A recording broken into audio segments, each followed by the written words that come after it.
Bismillahirrahmanirrahim. Assalamualaikum warahmatullahi wabarakatuh. Perkenalkan, nama saya Rina Wijaya Putra dengan NPM 1G009-027. Saya mahasiswa dari Pendidikan Guru Sekolah Dasar JIP Unip dari mata kuliah Bimbingan dan Konseling yang diampu oleh Dr. Randa Sri Sapaharuningsi MPD. Ini saya akan menjelaskan mengenai bimbingan sosial dengan tema bermain bersama teman. Bermain bersama teman merupakan kegiatan yang menjadi kebutuhan penting untuk perkembangan dan pertumbuhan anak, di mana menjadi sarana anak untuk belajar, hiburan, apalagi jika bermain ini dilakukan dengan teman-teman sebayanya. Maka anak akan mendapatkan peningkatan kemampuan untuk bersosialisasi dengan teman-teman di lingkungannya. Dan ujung dari semua itu atau muara dari semua itu adalah peningkatan kemampuan sosial untuk beradaptasi dengan lingkungan yang lebih luas. Contoh permainan itu ada banyak, bisa kita lakukan sehari-hari. Yang pertama seperti petak umpet, congklak, ular tangga, layangan, main sepak bola, futsal, dan sebagainya. Bermain yang baik itu ada 4 hal yang harus kita perhatikan. Sebenarnya banyak, cuma 4 hal yang saya kemukakan. Yang pertama itu sportif, kedua kompetitif, selanjutnya tidak membeda-bedakan teman dan mau bekerja sama, dan yang terakhir itu saling mendukung, baik itu ketika menang ataupun kalah. Kita mulai terlebih dulu dari sportif. Sportif ini merupakan kesadaran yang selalu melekat bahwa lawan dalam pertandingan ataupun dalam permainan, walaupun dalam bermain itu adalah saudara kita. Sehingga kita tidak bisa mencampurkan antara emosi di dunia nyata dengan permainan. Jadi di dalam permainan ya kita harus menganggap semua lawan itu adalah saudara kita.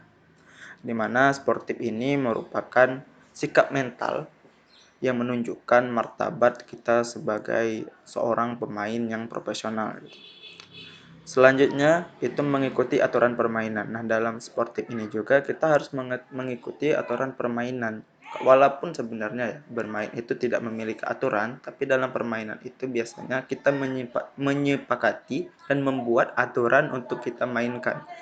Nah, aturan untuk membuat kita mainkan inilah yang menjadi cikal bakal kita untuk mengikuti aturan permainan. Kita nggak boleh curang, nggak boleh main asal-asalan. Kita harus mengikuti aturan permainan tersebut. Dan yang ketiga itu menerima kekalahan. Jadi kenapa sportivitas itu juga harus menerima kekalahan? Karena ketika kita kalah, kita berada pada posisi yang tidak diunggulkan. Sehingga kita merasa bahwa kita adalah pihak yang tersakiti karena kita kalah. Jadi dengan jiwa sportif kita akan menerima kekalahan ini bukan untuk berpaku pada kenyataan, tapi kita merasa bahwa kita memang belum siap untuk menang, sehingga kita berusaha untuk kedepannya bagaimana gitu, untuk agar kita ini nggak kalah terus, sehingga kita nanti seri ataupun kita berhasil menang dari mereka. Kompetitif itu adalah kunci kemenangan dalam permainan, ya jelas. Kenapa menjadi kunci kemenangan? Yang pertama itu berusaha untuk menang. Karena dengan jiwa kompetitif kita itu berusaha untuk menang gitu. Kita mengeluarkan usaha-usaha yang lebih untuk agar kita bisa memenangkan permainan ini. Dan itu adalah salah satu sifat yang paling penting ketika kita bermain bersama teman gitu. Karena ketika kita berusaha bersama teman, bersama-sama untuk menang, nah kita akan mendapatkan jiwa solidaritas yang tinggi dan kita bisa meningkatkan kemampuan bersosialisasi kita. Yang kedua itu permainan akan lebih seru. Kenapa permainan akan lebih seru? Karena setiap pihak itu akan berusaha untuk menang. Jadi mereka mengeluarkan usaha yang tinggi sehingga kita juga mengeluarkan usaha yang tinggi. Sehingga permainan ini akan menjadi lebih seru karena setiap pihak ini berusaha untuk menang. Jadi keduanya berkonjungtivitas antara berusaha untuk menang dan permainan akan jadi lebih seru. Yang ketiga itu tidak membeda-bedakan teman dan mau bekerja sama. Nah, ini hal yang paling penting kita bermain bersama teman.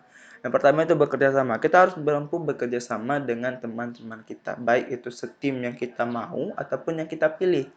Jadi ketika kita melakukan permainan, bermain bersama teman, kita harus bisa bekerja sama. Yang kedua yaitu menerima perbedaan. Kita harus bisa menerima perbedaan karena tidak semua anggota tim kita itu sama dalam hal kemampuan, pemikiran, dan sebagainya. Itu kita harus mampu untuk menerima perbedaan tersebut dan menjadikan itu sebagai keunggulan kita. Yang ketiga itu respect pada tim. Nah, respect pada tim ini kita harus respect pada tim, baik itu tim lawan ataupun tim kita sendiri. Kita akui bahwa tim itu memang kuat dan kita bermain bersungguh-sungguh. Dan untuk tim kita respect apapun hasilnya pada tim kita tidak menyalahkan orang lain. Yang keempat itu tidak memaksa. Nah, kita tidak bisa memaksakan strategi harus gimana, pemikiran harus gimana, gimana gitu. Kita nggak bisa memaksakan hal itu. Jadi kita harus bisa, setidaknya kita tidak bisa memaksa orang untuk melakukan hal yang kita inginkan.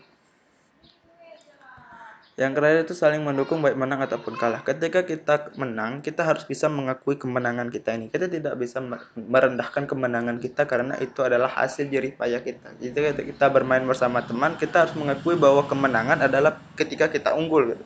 Tapi ketika kita kalah, kita juga harus menerima kekalahan dan seperti sportivitas tadi, yang ketiga, yang poin ketiga, kita harus bisa menjadikan kekalahan itu sebagai loncatan untuk agar kita dan teman-teman kita bisa bermain lebih baik. Dan itu saja yang bisa saya sampaikan. Saya Rinaldi Jaya Putra, terima kasih.